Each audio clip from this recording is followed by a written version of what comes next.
L'accident de Tchernobyl s'est produit le 27 avril alors que les vents soufflaient en direction des pays scandinaves. La direction du vent a changé le 30 avril et c'est à cette date que la France a commencé à être touchée par le nuage radioactif, nuage qui a atteint la région des Alpes, multipliant la radioactivité par 2. Le 1er mai, toute la France, à l'exception de la Bretagne, est atteinte. La frange côtière du Pas-de-Calais voit sa radioactivité multipliée par 2. Dans le nord et à l'intérieur du Pas-de-Calais, elle augmente jusqu'à 6 fois plus. Le 2 mai, la situation est en nette amélioration pour la France, mais elle reste inchangée pour la région. Le 3 mai, tout a disparu dans la région. Seul l'est de la France est encore touché. Les 4 et 5 mai, poussés par le vent, le nuage quitte définitivement l'Hexagone. Le 7 mai dernier, soit quelques jours après le passage du nuage, le Service central de protection contre les rayonnements ionisants, le SCPRI, a effectué des mesures de radioactivité dans le lait ainsi que dans les dépôts au sol, des mesures a priori tout à fait rassurantes. Il s'agit d'une interprétation à partir de données fragmentaires de ces cartes que vous vous êtes procurées auprès du SCPRI et pour lesquelles nous ne disposons pas donc de certaines données de base qui nous auraient été utiles pour faire certains calculs.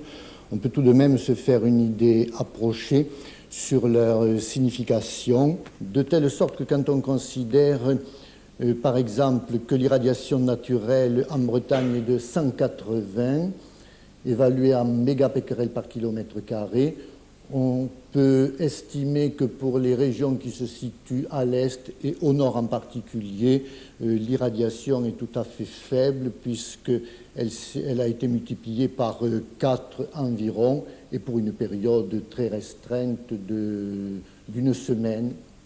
L'irradiation de l'air, dans l'hypothèse la plus défavorable, on monte jusqu'à 25 becquerels par mètre cube, ce qui concerne le nord, en particulier pour le 1er mai et le 2 mai.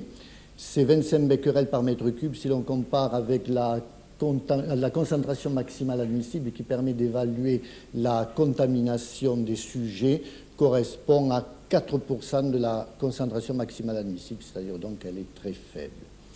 Et si l'on compare avec les effluents, c'est-à-dire l'eau que nous avons donc comme données de référence, mais le lait ou même les produits tels que la salade pourraient se ramener à cette même référence, on arrive à 44 becquerels par litre dans le nord, ce qui correspond aussi à 4% de la concentration maximale admissible.